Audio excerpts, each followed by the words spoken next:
Mr. Good President. afternoon. Sir, may question si Alan Francisco ng PTV4. Hi sir, good afternoon. Good afternoon. Yeah. Sir, paano po titiyakin ng gobyerno yung sustainability ng Pag-ibig Fund, lalo na sa mga pabahay projects nito?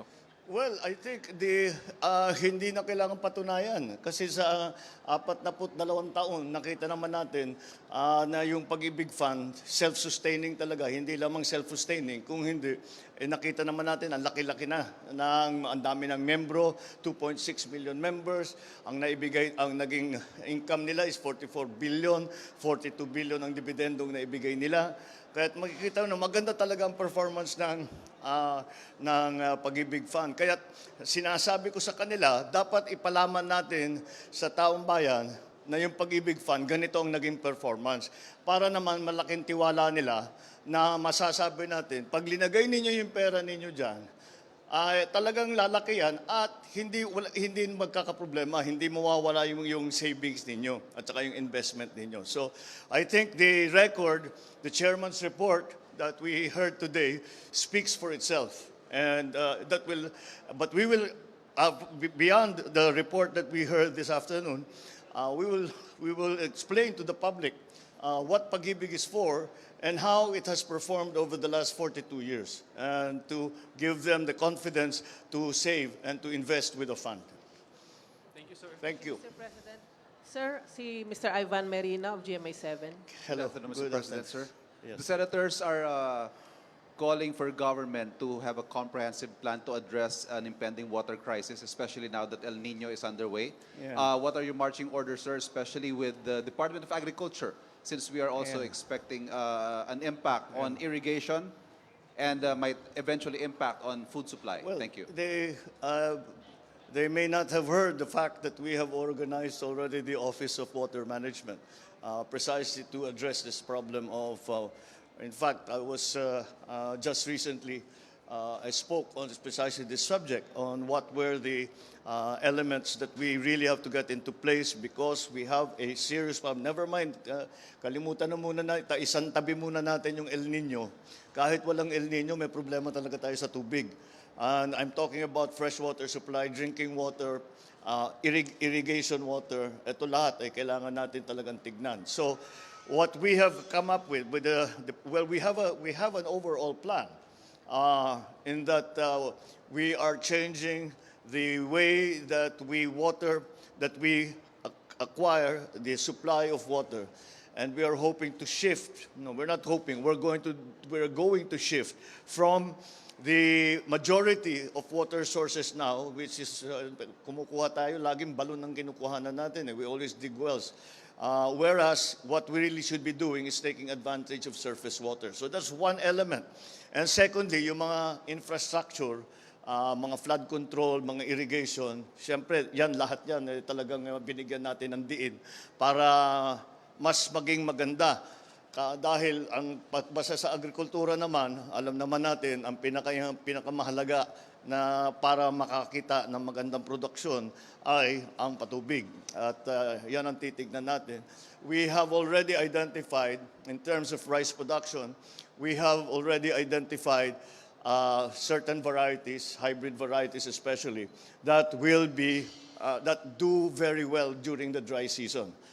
So pinapalit-palitan natin yung variety para to take advantage of the different qualities of the different varieties, especially not only of rice, but also of the high-value crops. Dahil pag dry season, usually yung ibang lugar na hindi nagtatanim ng palay ay high-value crops ang kanilang tinitignan. So those are the measures that we have already put into place that are specifically for the Department of Agriculture. But again, the water management problem that we have in the Philippines goes beyond, because it's water, it goes beyond just agriculture. Of course, agriculture is an extremely important part of it. But we are talking about irrigation, water for irrigation, water for power production, our management of surface water, flood control, and for irrigation as well. All of these things we have already put up together. We have already together a overall plan Now we have to implement it because we have to put together. There are many agencies that are concerned when it comes to water management. So we have to make it a more cohesive. That's why nagtayo tayo ng Office of Water Management, which presently will be attached to the Office of the President and with DNR. But we are hoping down the road, meron ng mga bills that have been filed in the legislature, in both houses, na itinatayo ang Department of Water Management. And that's precisely what we are trying to face. We already have a problem.